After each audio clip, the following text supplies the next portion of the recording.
the blue.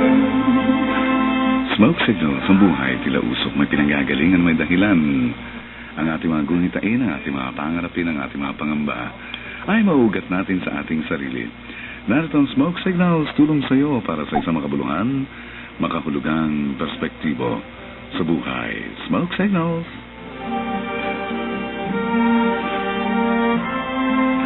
The colors of the rainbow, so pretty in the sky, are also on the faces of people going by. I see Tignan natin yung istorya ng isang taong hindi ata umunlad sa buhay. Tawagin natin siya si Mang Felix. Tinigyan kang pangalan na. All day, no? Halos buong araw ng buhay niya.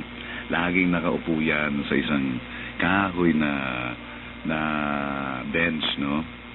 Kapag makikita mo siya, maraming ganyan, no? So, siya, pag alis mo sa bahay, nakaupo na yan, di ba? Tapos, pagbalik mo sa hapon, nakaupo pa rin siya. Alam mo, maaaring isagot niya ganito. Alam mo, sa buhay, kailangan mo ng 5 C para umunlad ka. 5 C? Ba? Parang philosopher pala ito. Meron pa siyang 5 C para umunlad. Pero kahit maghapon siya nakapalungko, nakaupo lang, di ba? Sabi niya, unang-una, kailangan may 5 C ka para umunlad. Ganito kasi yan. Sabi niya, yung unang C, sabi niya, college degree. Wala akong college degree. Tapos ko lang high school. Pangalawa, na C, capital. Gusto ko mag-start ng business, kaya lang wala akong capital. Diba? Yung pangatlong C, connection. Wala rin akong connection eh. Yung pang-apat na C, sabi niya, chance, no? Mukhang nakadestino na ako maging mahirap eh, sabi niya. Kaya maghapon ako nakaupo rito. Teka muna. 4 lang yung binanggit mo. Sabi mo, college degree, wala ka nun. Capital, wala ka rin nun. Kaya hindi ka makastart ng business. Yung isang C, sabi mo, connection, wala ka din nun. Tapos yung isang C, pang-apat, chance. Sabi mo, wala ka rin nun. Kaya parang nakadestino ka maging mahirap. Teka muna, kulang yun. Ano yung pan-5 C? Yan lang ang meron ako. Sabi nga, ano yun? Cute ako. Cute. Cute lang daw siya. Alam niyo po, kaya natin nabanggit ito. Kasi may mga tao na, nahirapi na sa buhay tamad, no? Ganun na lang ang buhay sa kanila. Umaga pa lang nakakita sa labas sa bahay nakapag-chismisan. Pagdating mo sa hapon nakapag-chismisan pa rin doon sa may tindahan, di ba? Tapos pag tinanong, bakit parang hindi ka ata nagtatrabaho? Wala akong chance eh. Wala akong college degree, wala akong capital, wala akong connection, wala akong chance. Meron lang ako, cute ako. Alam niyo po, kung ayaw mong umunlad, sabi nga, di ba, pagka gusto, maraming paraan, pag ayaw, maraming dahilan. May mga tao na ang galing-galing mag-isip ng mga dahilan kung bakit hindi sila umuunlad. Na samantalang ang katotohanan yan, ang hindi nila pag-unlad ay nanggagaling sa sarili nilang katamaran. Yan nga, ganun, di ba? Kaya wala kasi akong college degree, wala kasi akong capital eh, wala kasi akong chance eh, wala akong connection eh. Meron lang akong cute ako eh, no?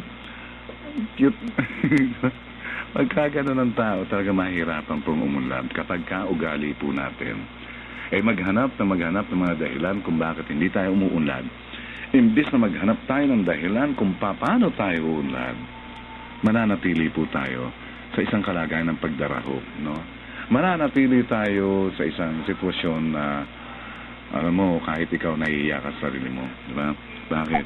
Siyempre sabi nga natin, di ba? Kung yung pati basic na pangangailangan mo, iaasa mo pa sa iba, tarang minsan lakas-lakas mo pa, di ba? Nakakaya yung gano'n. Hindi lang nakakaya sa ibang tao, kundi nakakaya din sa sarili. You see, bakit yung iba? Marami ka rin makikita naman. Imbis na tumalungko, imbis na nakatunganga, di ba? Maghapon, nakaupo na lang, kuya-kuya-kuy, di ba?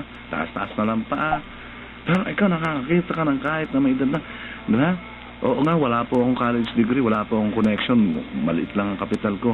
Pero alam ko po na kinakailangan kong kumilos. You have to move. Huwag na natin sayangin ang panahon natin sa napakaraming paghahanap natin ng dahilan kung bakit hindi tayo umuunlad. Yung justification natin, rationalization natin.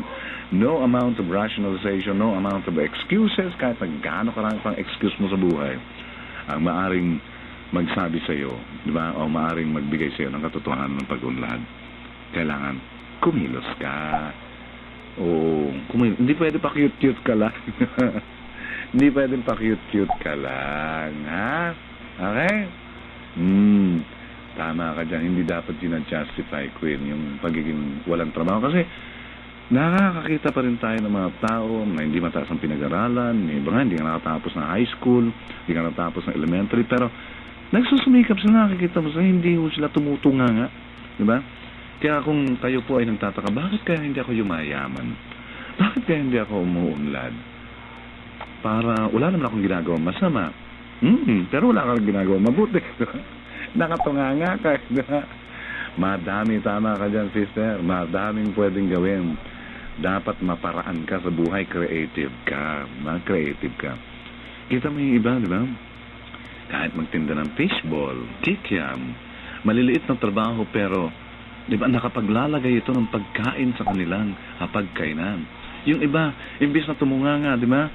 Kahit na, parking attendant lang, ₱5 piso, abay sa maghapon kaysa nakatunganga ka, hindi ka makikita ng $1 sa katutunganga mo, di ba?